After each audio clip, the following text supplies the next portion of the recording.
In this video, I'll show you how you can upload files to Google Drive and then share them. I'll show you exactly what to do here live on camera. So I've got 3 different files here on my desktop which I'm going to upload to Google Drive and then share.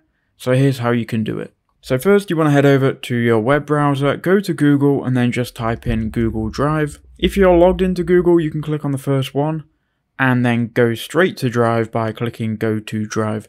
If you're not logged in, here you can click Go to Drive, but you're going to have to log in with your Google account.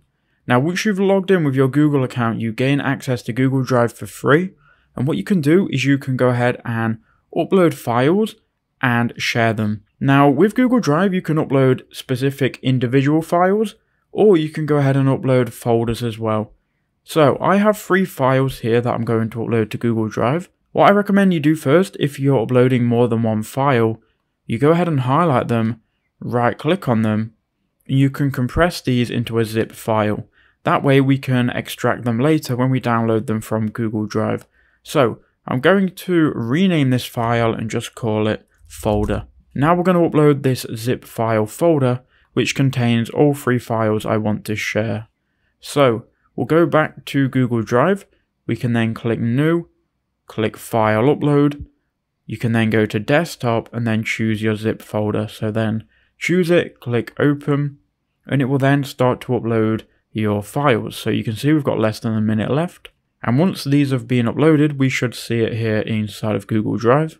I think by default you'll get 15 gigabytes of free storage. So once you've got your file uploaded, just do a refresh if you can't see it, and then it should appear. So here it is. So now if you want to share these, you can right click, you can go ahead and click on share, and then share again.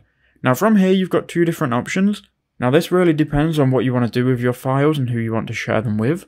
If you want to invite people to these files and share them with like maybe 1 or 2 people, very specific people, you can go ahead and type in their emails here, and it will then send them an invite link to view these files. You can alternatively copy a link, and if you click copy link, it will give you then a link copied to your clipboard which you can then share with whoever. Even when they click on the link though, they're still going to have to request access from you if you leave this unrestricted. If you change this however to anyone with the link and then copy the link, now this link is open to the public and anyone with this link can, in our case, view it. So we can choose if we want people to view it, comment on it, or be an editor. By viewing it, they'll just be able to view it and download it. So if that's what you want, copy the link, and then you can just go ahead and share this on WhatsApp, on Facebook, Instagram, or so on. When somebody else clicks on your link, they will then gain access to your files. So here you can see the files we shared with them, and then they'll be able to download them as well. So that's how to do it. I hope that helped you out.